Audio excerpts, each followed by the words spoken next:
સાબરકાંઠા જિલ્લામાં વધુ એક પોન્ઝી સ્કીમનું કૌભાંડ સામે આવ્યું છે। હિંમતનગર ખાતે એઆર કન્સલ્ટન્સી નામની પેઢીના સંચાલકોએ કૌભાંડ આચર્યું।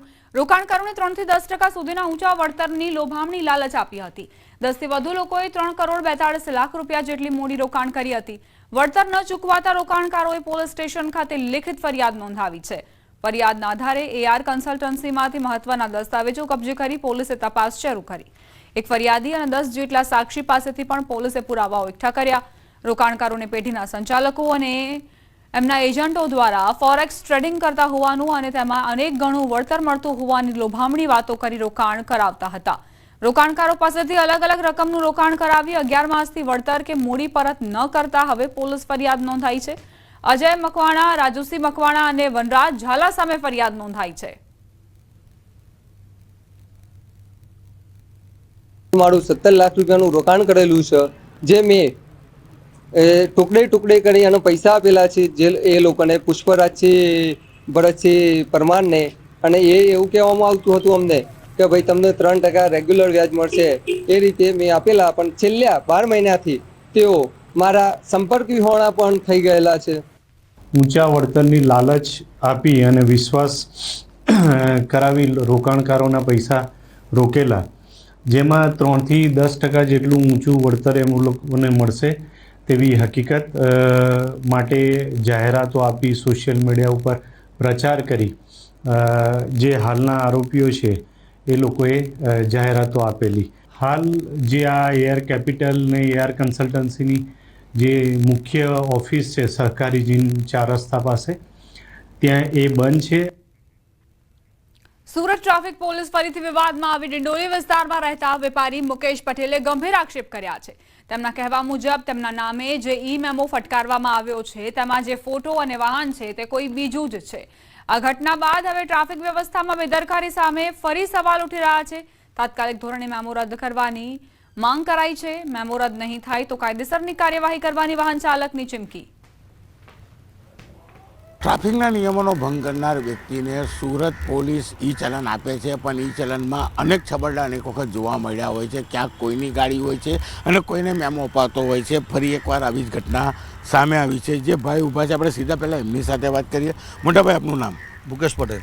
મુકેશભાઈ, ઈ ચલન લઈને ઊભા છો, શું કહેશો? હવે આમાં ઈ ચલણ જે મને આપવામાં આવેલું છે એની અંદર અધર વ્યક્તિનો ફોટો છે, અધર વ્યક્તિનો ગાડી નંબર છે, તે છતાં બી આ લોકોએ મને મેમો ઇસ્યુ કરેલો છે। મારી આ ગાડી નથી કે આ ગાડી નંબર મારો નથી। મને રજિસ્ટ્રેશન નંબર પર 9404 નંબરની મારી બાઇક છે, એ રજિસ્ટ્રેશન નંબર ઉપર આ લોકોએ મને મેમો ઇસ્યુ કરેલો છે અને એ મેમો ખોટી રીતે મને આપવામાં આવેલો છે। આ ગાડી જે ફોટામાં બતાવેલી છે એ ગાડી મારી નથી। વ્યક્તિ અલગ, ગાડી અલગ અને મેમો અન્ય કોઈ વ્યક્તિને આપવામાં આવ્યો છે।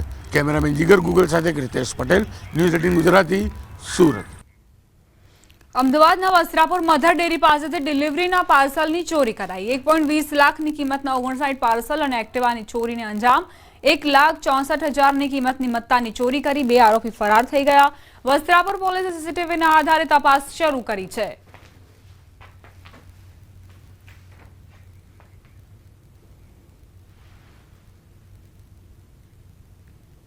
તો આ તરફ સુરત જિલ્લાના ઓલપાડ વિસ્તારમાં હવે ટાબરિયા ચોરો સક્રિય થયા છે। સાયણ ગામમાં 2 સગીરોએ પહેલા રેકી કરી અને બાદમાં સાયણ હાઈસ્કૂલ પાસે પાર્ક કરેલ ઓટો રિક્ષામાંથી રોકડની ચોરીને અંજામ આપ્યો। સગીરોએ રિક્ષામાં રહેલ 9,000 રૂપિયાની રોકડ સાથે ભરેલું પાકીટ ઉઠાવીને ફરાર થઈ ગયા। આ સમગ્ર ઘટના સીસીટીવી કેમેરામાં કેદ થઈ છે। સગીર ઉંમરના બાળકોએ હવે ગુનાને અંજામ આપતા સ્થાનિકોમાં ભયનો માહોલ છે। કઈ રીતે અહીં ટાબરિયાઓ આવ્યા અને ત્યારબાદ એક પાકીટ ઉઠાવીને ફરાર થઈ જાય છે તેની આખી ઘટના સીસીટીવીમાં કેદ થતી જોવા મળી છે। 9,000 રૂપિયા ભરેલી આ પાકીટ જે ચોરી કરીને આ બંને સગીરો ફરાર થઈ જાય છે। હવે આ બાળકો જેમની ભણવાની ઉંમર છે, કારકિર્દી બનાવવાની ઉંમર છે અને એવામાં તેઓ ગુનાના રસ્તે ચડ્યા છે। રિક્ષામાં પહેલા સગીરો બેસે છે, ત્યારબાદ પાકીટ ઉઠાવે છે અને ત્યાંથી રફુ ચક્કર થઈ જાય છે।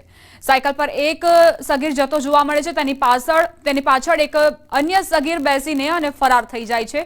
તેના સીસીટીવી દ્રશ્યો પણ સામે આવ્યા છે।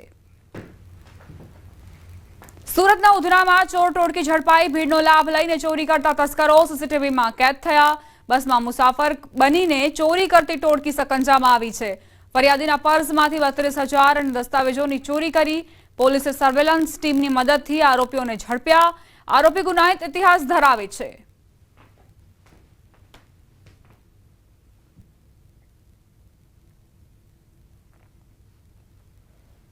સુરતમાં ભીડનો લાભ લઈને ચોરી કરવા માટે આ તસ્કરો હવે કોઈ પણ પોલીસથી નથી ડરતા, કાયદો વ્યવસ્થાથી નથી ડરતા. સીસીટીવી હોવા છતાં પણ આ ચોરીને અંજામ આપીને અને ત્યારબાદ ફરાર થઈ જાય છે. અત્યારે આ તમામ ચોરોને પકડીને પોલીસે કાયદાનો પાઠ ભણાવ્યો છે, પરંતુ સવાલ અહીં એ કે ક્યાં સુધી આ પ્રકારના યુવાનો એ ગુનાનો રસ્તો અપનાવતા રહેશે. વડોદરામાં ધાર્મિક સ્થાનો તસ્કરોના નિશાને પર છે. કારેલીબાગના પૌરાણિક શ્રી અંબે માતાજીના મંદિરમાં તસ્કરો ત્રાટક્યા. નવરાત્રિના 9 દિવસ ભક્તો દ્વારા કરાયેલી દાનપેટીમાં ચોરીને અંજામ આપવામાં આવ્યો છે. તસ્કરો આખી દાનપેટી ઉઠાવીને ફરાર થઈ ગયા. દાનપેટી લઈ જતા તસ્કરો સીસીટીવીમાં કેદ. સીસીટીવીના આધારે પોલીસે તપાસ હાથ ધરી. 2 યુવાનો ચોરીને અંજામ આપતા સીસીટીવીમાં કેદ થયા છે, જે આધારે બંને યુવાનોને પકડવા પોલીસે ચક્રો ગતિમાન કર્યા છે. નવરાત્રી દરમિયાન માને દાન આપવા માટે ભક્તો આતુર હોય છે. મંદિરમાં દાન પેટી છલોછલ થઈ હતી. ચોરોને કદાચ તેની ભનક આવી જતા ચોરો સીધા જ મંદિરમાં પહોંચ્યા અને જે દાન પેટીમાં ભક્તોએ પોતાની શ્રદ્ધાથી દાન આપ્યું હતું તે જ ઉઠાવીને ફરાર થઈ ગયા. એ ચોર આવી અને મંદિરની દાન પેટી ઉઠાવીને લઈ ગયા છે. એક મોટી દાન પેટી ને એક નાની દાન પેટી, 2 દાન પેટી લઈને જતા રહ્યા છે. નવરાત્રિનો તહેવાર હતો એટલે એમાં દાન પણ સારા પ્રમાણમાં હતું અને આજે અમારે પેટી ખોલવાનો સમય હતો, પણ એ પહેલાં તો આજ સવારે એ બંને પેટી ઉઠાવીને લઈ ગયા છે. તો રાજ્યમાં તસ્કરો બેફામ બન્યા છે. અલગ અલગ શહેરોમાં ચોરીની ઘટનાઓ સતત વધતી નોંધાઈ છે, કારણ કે આ પહેલા સુરતમાં પણ અલગ અલગ ઘટનાઓ બની, અમદાવાદમાં અલગ અલગ ઘટના બની અને હવે વડોદરામાં મંદિરમાંથી દાનપેટીની ચોરી, 2 અલગ અલગ દાનપેટી, નાની દાનપેટી અને મોટી દાનપેટીની ચોરીને અંજામ આપતા તસ્કરો સીસીટીવીમાં કેદ થયા છે. પહેલા તેઓ રેકી કરવા માટે આવ્યા હતા અને ત્યારબાદ તેમણે આખા મંદિરનું નિરીક્ષણ કર્યું અને પછી આ દાનપેટીને નિશાન બનાવતા સીસીટીવીમાં જોઈ શકાય છે. પોલીસે હવે આ બંને યુવાનોને પકડવા માટે અને જે મુદ્દામાલ તેમની પાસે છે તેને જપ્ત કરવા માટેની કાર્યવાહી શરૂ કરી છે. 4 અલગ અલગ દ્રશ્યો આપ જોઈ રહ્યા છો. અમદાવાદમાં કઈ રીતે ચોરીની ઘટનાને અંજામ આપવામાં આવ્યો. ડિલિવરીના પાર્સલની ચોરી થઈ અમદાવાદમાં મધર ડેરી પાસે. બીજી તરફ ઓલપાડ સુરતમાં પણ ટાબરિયાઓ કઈ રીતે 9,000 ભરેલી રોકડની ચોરી કરીને ફરાર થઈ જાય છે. સુરતમાં, ઉધના સુરતમાં પણ ચોરીની ઘટના બને છે અને વડોદરામાં મંદિરમાં ચોરી.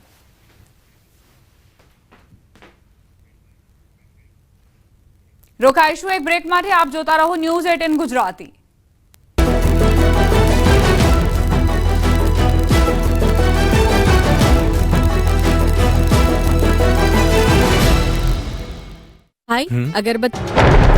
ખેડૂતો માટે અતિશય ચિંતાજનક સમાચાર આવ્યા છે. ખેડૂતોની દશેરા બગાડ્યા બાદ હવે દિવાળી પણ બગડશે, કેમ કે ગુજરાતના માથે શક્તિ વાવાઝોડાનો ખતરો મંડરાઈ રહ્યો છે. ગુજરાત નજીક સર્જાયું શક્તિ વાવાઝોડું, જે દ્વારકાથી 250 કિલોમીટર દૂર વાવાઝોડું સર્જાયું છે. હાલ દરિયામાં પવનની ગતિ અંદાજે 65 કિલોમીટર છે. 24 કલાકમાં ગંભીર વાવાઝોડું બનવાની સંભાવના છે. 110 કિલોમીટર પ્રતિ કલાકની ઝડપે પહોંચી શકે છે. પવનની ગતિ હવામાન વિભાગનું માનીએ તો હાલ વાવાઝોડું પશ્ચિમ દક્ષિણ પશ્ચિમ દિશામાં ગતિ કરશે, જેથી ગુજરાતમાં કડાકા ભડાકા સાથે વરસાદ ત્રાટકશે. બીજી તરફ હવામાન વિભાગની આગાહી મુજબ 2 સિસ્ટમના કારણે ગુજરાતમાં વરસાદ પડશે. 9 ઓક્ટોબર સુધી હળવાથી મધ્યમ વરસાદ પડશે.